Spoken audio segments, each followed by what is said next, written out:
Welcome back to Shed End Blues. Thank you for clicking into another video of mine on Facebook or YouTube, wherever you're watching this. Thank you very much for liking this, subscribing and all that lovely stuff. Really do appreciate it. We're going to be talking about the pre-season of Chelsea. Transfer news is hotting up. Everyone and their mothers being linked to us at the moment. We'll get to transfer news in a minute, but let's talk about what was a rather forgettable pre-season. I mean, pre-season, you don't need to look too much into it, really, do you? There's not. It's more about fitness, not about performances per se. More about getting together, working out systems, making sure everyone's fit before the first game of the season. But you still look into it a little bit because the performances weren't great. I think the pre-season itself, going out to America, was a huge mistake. Poor games, really. First game against Club America, 2-1. We were decent. Charlotte was a poor game. Players looked tired against Arsenal, like dead on their feet, but absolutely ripped apart. The less said about that, the better. I felt come to Udinese when we played those two games, we looked a lot fitter, a lot sharper. Looking back to ourselves, really, especially the first game, the 3-1 win. I thought we played really well in the first half. I liked the link-up play up top. It was starting to look good. And in the second game, I thought there were some highlights as well. Some players really stood out, like Loftus-Cheek. Throughout the pre-season, I've liked Raheem Sterling. I think he's fitting well to the club. I still think we need a decent striker.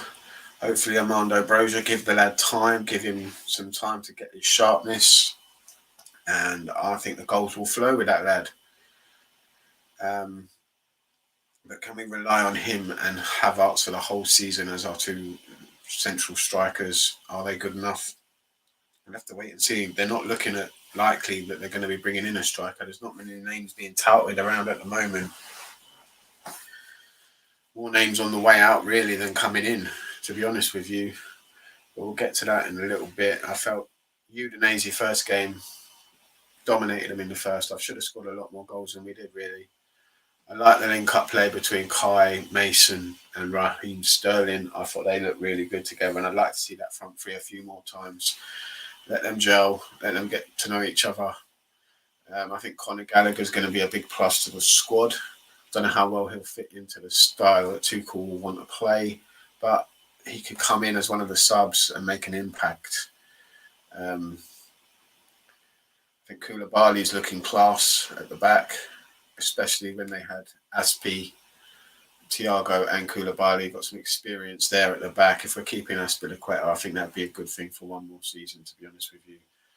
I can't see us having. We're going to have to spend out a lot of money on a top class centre back when we could probably nurture someone like Levi Colwill for another season and keep Azpilicueta. Would that be the better option than going off and splashing another 70 odd million on a centre back that we don't know will be good enough?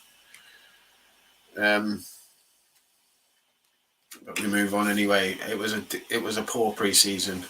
Apart from the last two games against Udinese, we started looking like ourselves. But we move on anyway. We talk about transfer news because that's what everyone wants to know about: who's coming in, who's going out. And the first one here, no name coming in through the door, but he's not going to be here till January, so it doesn't really make much difference. Slonina has signed. Here we go, said Fabrizio. 15 million euro or dollars. Sorry, yep, $15 million. Add-ons included for the talented goalkeeper who is only 18, but he's become a top star out in America, supposedly, for Chicago Fire. I don't know much about the lad, to be honest with you. I know nothing about him. So, but he's highly rated. Real Madrid were after him as well, so he's got to be half decent. There's a lot more news. There's a news surrounding Frankie de Jong. It seems that Chelsea have communicated to Barcelona that they will make an offer for Frankie de Jong imminently. Supposedly, the player would prefer a move to London over Manchester. Now, this Frankie de Jong situation and Barcelona in general, this transfer window has been an absolute farce, an absolute joke. How they've managed to get away with what they've been playing, what they've been getting up to, I do not know. But they need to sell players. That's what everyone's saying, and they want to sell Frankie De Jong for some reason. He's a quality midfielder, and I wouldn't mind him at Chelsea. He's very, very good. Let me know what you think. Frankie De Jong, yes or no?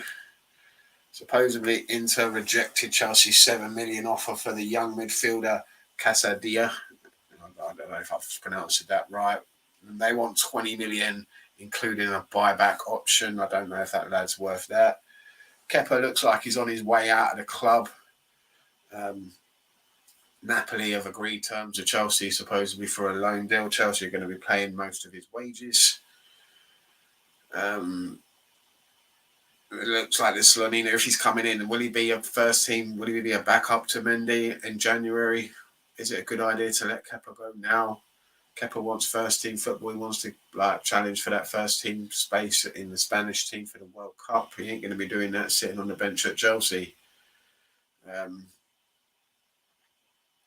Will we bring someone else in? Is Bettinelli good enough? Sharman Lowe, would he be given a chance? Who knows what would go on there if Kepa left the club? I wouldn't put it past him. Supposedly Ross Barkley was going to Everton. He's not going to Everton. Who knows what's going on with Ross Barkley? He's someone we definitely need to get off the books and get rid of. Let's be fair, he was never good enough for Chelsea. One of the signings and the mistakes of the Marina, Roman, Bruce Buck era, where they just made just the wrong signings. Rumours about Callum Hudson-Odoi. Newcastle have formally started talks with Hudson-Odoi. The fee would be significant, and Chelsea are pondering over trying to include a buyback clause. Now, for me, Hudson-Odoi is someone who looked like he was on the path to greatness, going to be a star, and then it all fell apart. He's got the potential still to be very, very good. Just needs a run of games and to stay fit, really. It's the same with a lot of players at Chelsea in the last few years, some of the young ones. But a few young players in the same positions that just can't stay fit and they can't get a run of games.